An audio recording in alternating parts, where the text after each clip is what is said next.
everyone, I'm kind of excited for this one because I finally get to talk about my favorite shampoo, which I have described so many times on this channel. Finally decided to make a dedicated video to it because I'm starting to make shampoo reviews. Made one about mane and tail shampoo and whew, it did not work for me. So you can go ahead and check that video out. I'll be sure to link it, but oh my goodness. After I made that video, I suffered from like a dry scalp for, I don't know, like 3-4 days after. And finally when I switched back to this, it resolved it. So I love this product. This is Kerastase Nutritive line. So it is this sort of light orange and darker orange line. Bansatin 1, because they make a 1 and a 2. I like the 1. And Lait Vital, which is the conditioner. So this is the shampoo, conditioner, super pricey stuff, but in my opinion, totally worth it. We're gonna sit down and go through all the different reasons and all the different like a grading rubric that I've created for shampoo. So we're gonna go through that in a second. But first of all, I just wanted to say hello, welcome to my channel. My name's Helen. This is the Shrimpy McGee channel. We talk about hair loss, we talk about shampoo reviews, we talk about foods that are good for hair. All the kind of stuff is what you'll find here. I'm not gonna ask you to like and subscribe right now. Actually, I just did, didn't I?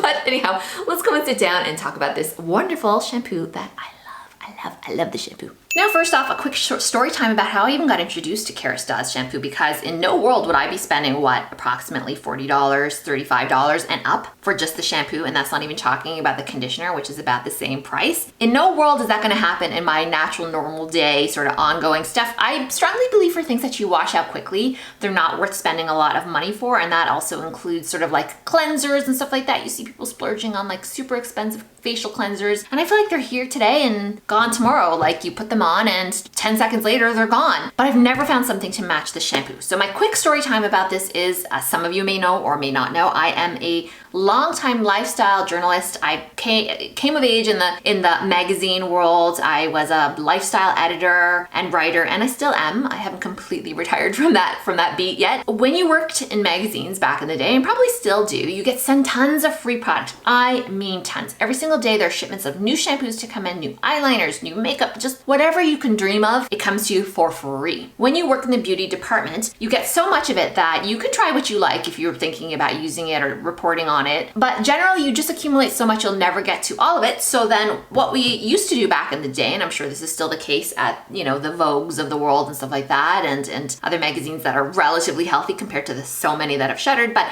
back then, is you would accumulate all this stuff, and there usually was a beauty closet. And I know that if you've watched Devil Wears Prada, you've seen like the beauty closet, and that was like about fashion and stuff like that. But there is one for like supplies like this, like shampoos and stuff like that. And you have so many of them, you'll never use them all. They get put in there, and then a couple times a year, the beauty department usually will hold a sale for the staffers. They sell off all these products for like a really cheap price, like a few dollars. Back then it used to be somewhere between, I'd say, $3 and maybe $8, like super affordable. Sometimes you'd even buy pre-tickets, which is like you could buy like a $10 ticket and you'd be one of the first 10 to be able to go in, that kind of thing. So, and the reason, and we didn't filter those profits back into our magazines, although maybe looking back we should have.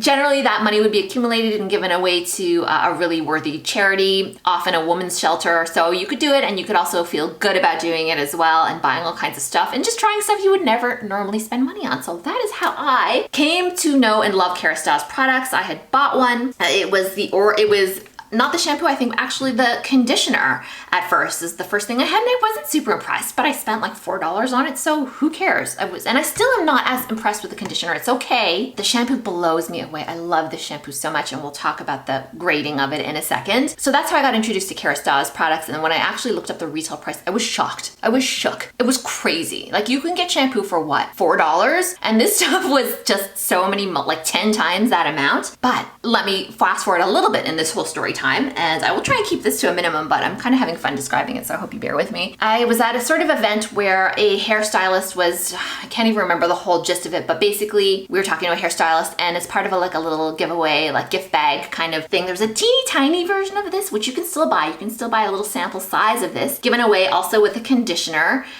So I had tried the conditioner, but I had never tried the shampoo in this teeny tiny format. This is so long ago now. I want to say this was 2006. I'm going to say it's like well over 10 years, like so many years I've been using this shampoo, and I've never found one to match it. I tried it and I fell in love. I don't know what magic it did to and I had much more hair then, and it was just so nice. I don't know, it was like hydrating, but it did do a nice deep clean, really left my hair soft and manageable. Loved it and kept purchasing it. And there have been times when I just haven't had the sort of desire to purchase it because it's so expensive. Sometimes I just like, I'm gonna give it a rest. But my mind always comes back to it and I always repurchase it, especially if I think there's some sort of sale. I check Kerastase's website for sales. I'm gonna put a link down below for you guys too if you wanna check it out. Kerastase usually gives really nice samples, so that's something to know because I know a lot of people like to buy from Amazon and I have some issues with Amazon. I'm not going to get into that right now, but you don't get any samples. If you go to Kerastase, you get samples. Sometimes that leads you to other amazing products that you might like, and then sometimes there's like gift sets, and that makes each product much more affordable. Bottom line, love this shampoo. I would suggest though, if you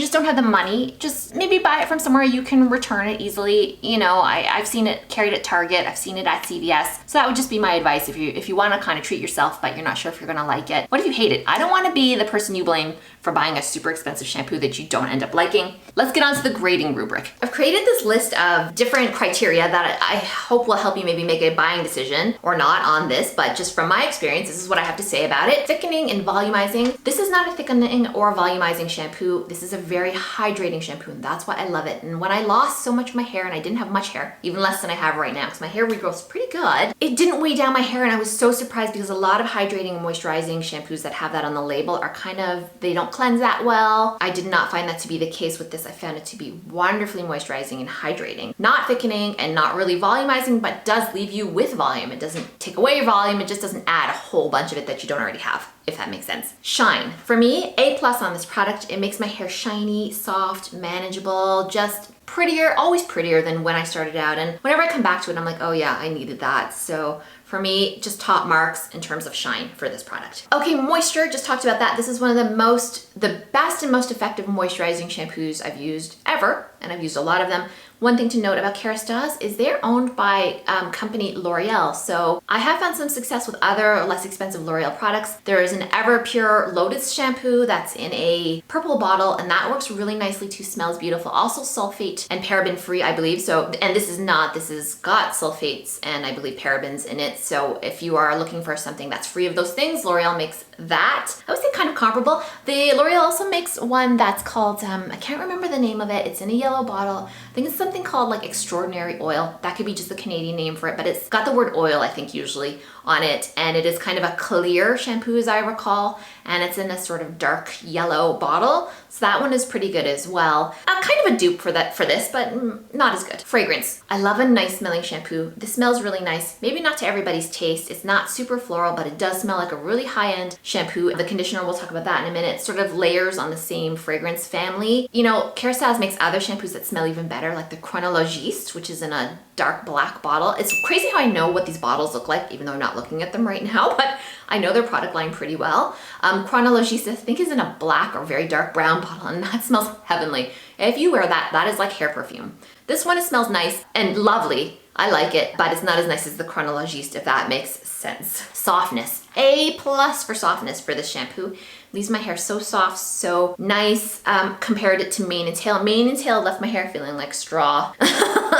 This one feels conditioned, soft, and supple, and it's just easy to style. It's easy for me still, even though it's moisturizing, it's still easy for me to put a curling iron in after, if you know what I'm saying, or to flat iron it if that's what I want to do. Like if I want to do heat styling, it works super well. So there's that. Cleansing power. Surprisingly, this is a cleansing shampoo. You might not think it would be because it's supposed to be a very nutritious, I guess, shampoo, thus the name Nutritive, but it does a really good job cleaning. Here's a word to the wise though, when you're washing, if you're getting a big lather the first time you're washing, you're for sure using too much shampoo. So I would say really dial back down the amount of shampoo you're using, even with one like this. I've had this now I bought it at the beginning of quarantine because I was like, if COVID takes me out, I ain't going out with bad hair. So I stocked up.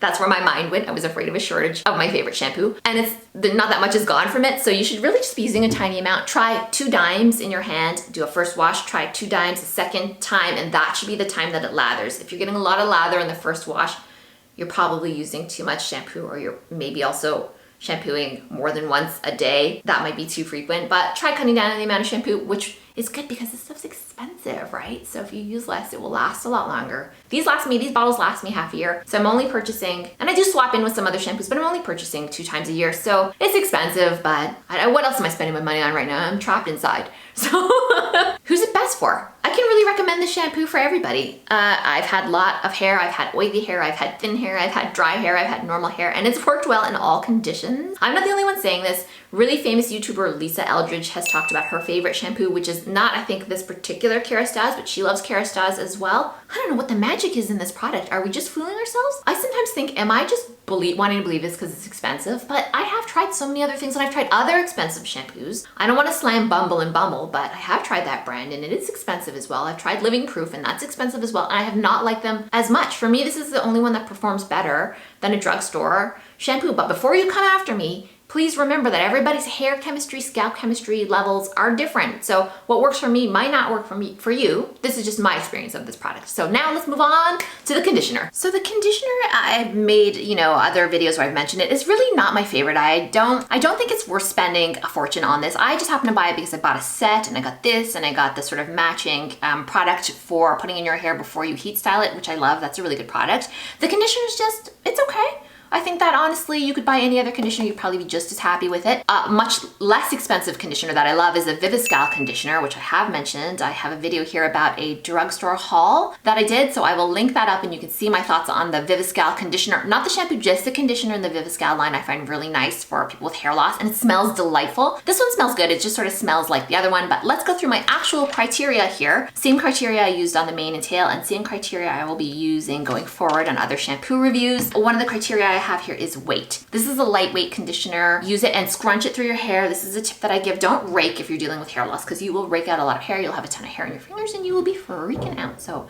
don't do that to yourself. Just scrunch it in that way and just go for the mids to the ends. Obviously don't put it on the scalp. You knew that already, right? Texture on dry hair, soft, manageable, but very, very light. That's why I'm not the biggest lover of this conditioner. I don't feel like it's made as much difference. Definitely when I run out, I don't tend to repurchase this. It's the shampoo that I'm in love with. How much do you need? You probably need about an equal amount to the shampoo. So if you're using 2 dimes and then 2 dimes when you're washing, 2 dime size amounts, you probably need 4 dime size for my hair anyway. What you see here, about that is how much I need for the conditioner, and it does an adequate job. Yes, you don't need a ton of it. It is pretty effective and concentrated, and it is nice. It's a nice conditioner, but I can't give it a really super high rating. The conditioner is best for anybody. If your hair is very, very dry, I'd say maybe it's actually not quite heavy enough. You might need to level up or use a leave-in conditioner if you have like super dry hair and you have a lot of it. A+ honeys for this one, because nothing's beat this one, and I would like to find one that does. So if you have a shampoo you love, drop it down below, because I've tried everything. I've not in more than a decade found one to beat this one.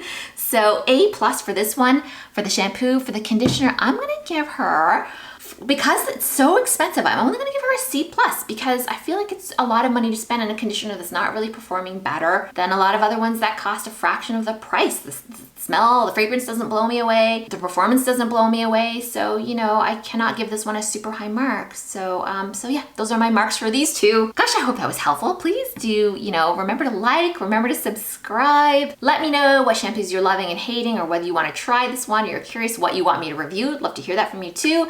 And thanks for spending your time here with me. Take care, and we'll see you soon.